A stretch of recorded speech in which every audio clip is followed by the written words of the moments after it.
Les fins yeux parmi vous auront probablement remarqué le changement de qualité de la vidéo ainsi que de l'audio.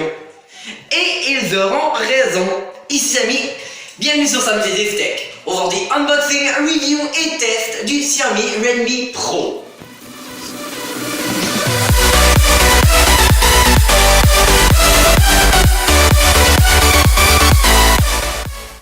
Et salut le web, ici Samy et bienvenue dans un petit tour d'horizon des capacités et fonctionnalités du Xiaomi Redmi Pro, un téléphone intelligent, quoique incapable de prendre des décisions, sorti en août 2016 et accessoirement la nouvelle possession de ma sœur.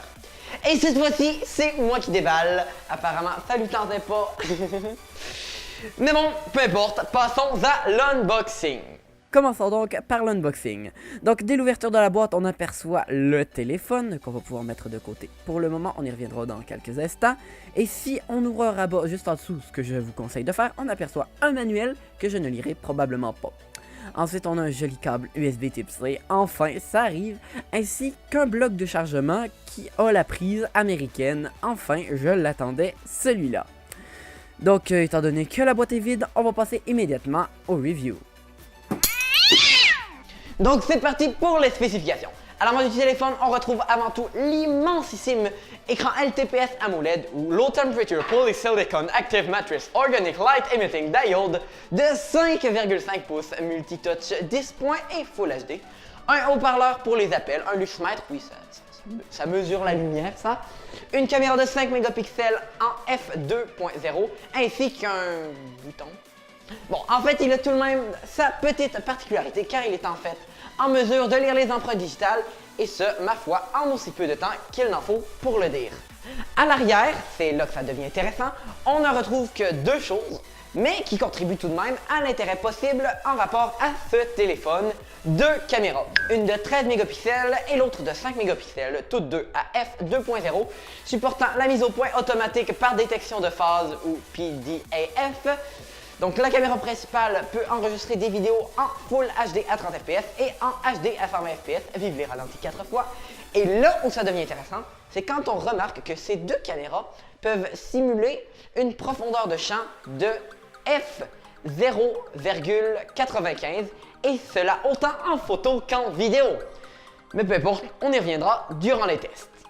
Du côté gauche du téléphone, on retrouve un système identique à celui de certains autres téléphones fonctionnant par insertion d'une pièce de métal permettant d'insérer une combinaison de deux cartes SIM ou d'une micro SD et d'une micro SIM. À droite, on retrouve les boutons d'alimentation et de volume et sur le dessus du téléphone, on retrouve une pièce de connectique devenue rare chez certains constructeurs.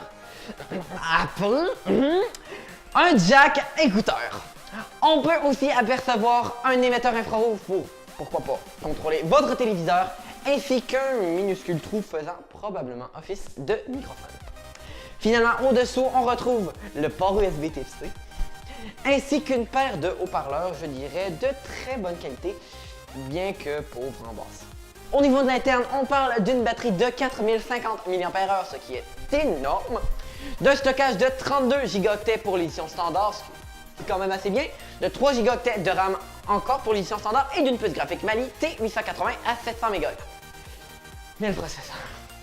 Un MTK Helios X20 DK-Core à 2,1 GHz, ce qui emmène ce téléphone en compétition en termes de performance avec des téléphones tels que le Samsung Galaxy S7 ou le Google Pixel XL.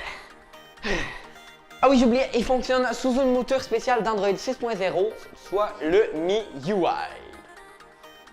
Et c'en est tout des spécifications, je vais vous laisser digérer ça une petite demi-heure, puis on passera au test. Non. Sérieusement, si vous voulez digérer tout ça aussi longtemps, ben faites pause puis revenez quand vous serez prêt. Fait que là, ben, passons donc au test. Donc du côté des benchmarks, ce téléphone est tout simplement un monstre de puissance.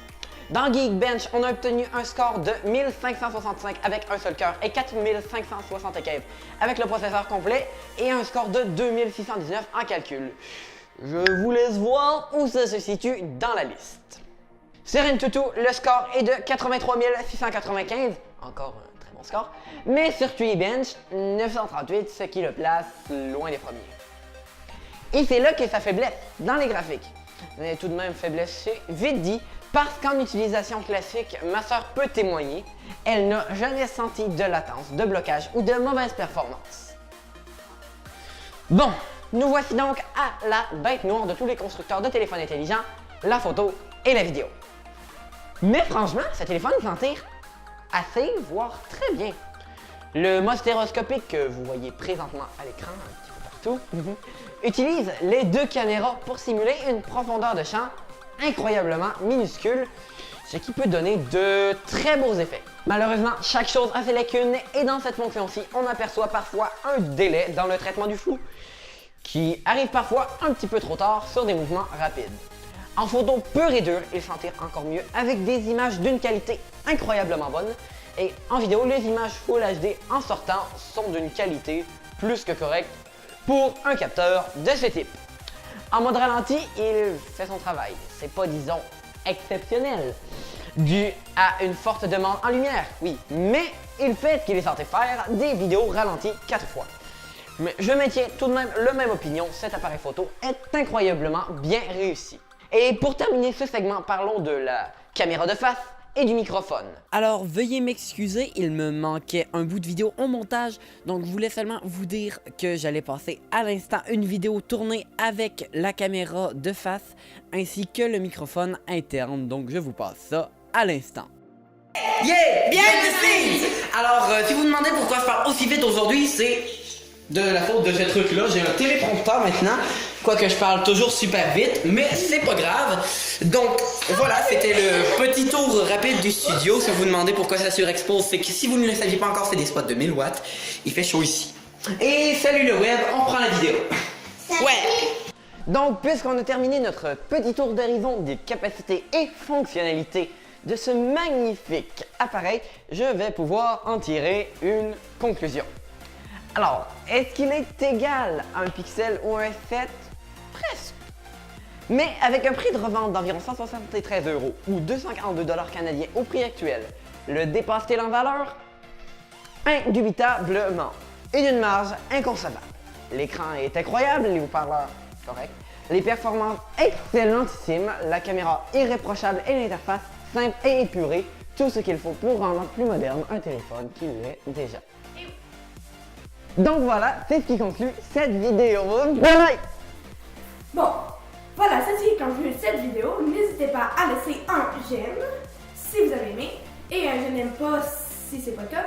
Mais laissez un commentaire constructif pour que mon frère puisse s'améliorer. Ou si vous avez des questions ou des suggestions, par exemple que je fasse une vidéo ou que vous voyez à de faire, n'hésitez pas à... N'hésitez pas à les laisser dans les commentaires. Si vous appréciez ce que je fais, n'hésitez pas à vous abonner à la chaîne. Et moi, en attendant, je n'ai plus qu'à vous dire salut le web, à la prochaine. Yeah!